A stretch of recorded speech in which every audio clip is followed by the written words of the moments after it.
নমস্কার, কেমন আছেন সবাই? গত 15ই আগস্ট আফ্রিকার দার এস সালামে হাই কমিশন অফ ইন্ডিয়ার প্রাঙ্গণে ভারতের স্বাধীনতা দিবস পালন করা হলো। হাই কমিশনার শ্রী বিশ্বদীপ দে এবং ওনার টিম খুব সুন্দরভাবে এই দিনটিকে উপস্থাপন করেছিলেন। চলুন আপনাদেরও দেখাই ভারতবাসীর সেই গর্বের মুহূর্ত। स्वतंत्रता पर्व के इस पावन अवसर पर आप सभी का तहे दिल से स्वागत है।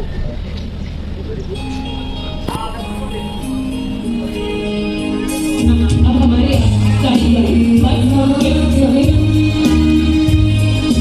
वंदे मातरम सुजलाम सुफलाम मलयज शीतलाम शस्यश्यामलां मातरम Vande Mataram.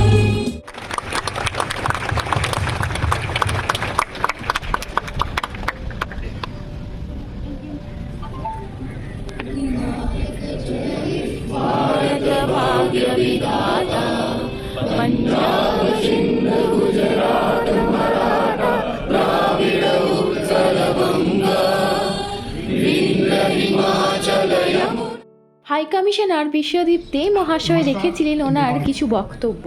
I would like to express my gratitude and thanks to all of you. Today on a Saturday early morning, all of you coming here means a lot of sound. That was very encouraging.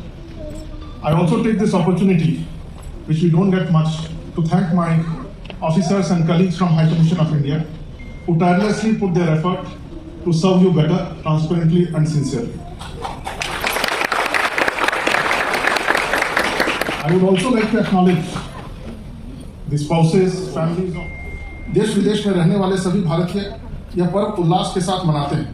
हमारा तिरंगा हमारी स्वाधीनता का प्रतीक है, इसे हम पूरी शान के साथ फहराते हैं।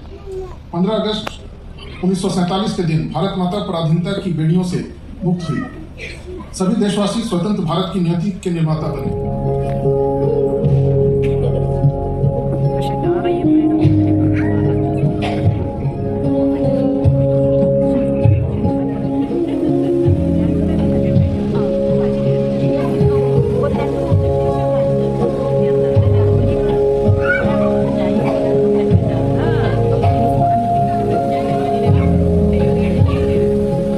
ইন্ডিয়ান স্কুলের বাচ্চারা একটা গানও উপস্থাপন করেছিল। এখানে উপস্থিত ছিলেন শ্রী বিশ্বদীপ মহাশয়ের টিমের সমস্ত অফিসাররা। অনুষ্ঠানের শেষে কিন্তু চা, কফি এবং খাবারেরও আয়োজন ছিল। এবার আমরা বাড়ির পথে রওনা দিলাম। একটা খুব সুন্দর এবং গর্বের মুহূর্ত কাটালাম এবং সেটা আপনাদের সাথেও ভাগ করে নিলাম। আপনারা সকলে ভালো থাকবেন, সুস্থ থাকবেন। দেখা হবে আবার পরের ভিডিওতে।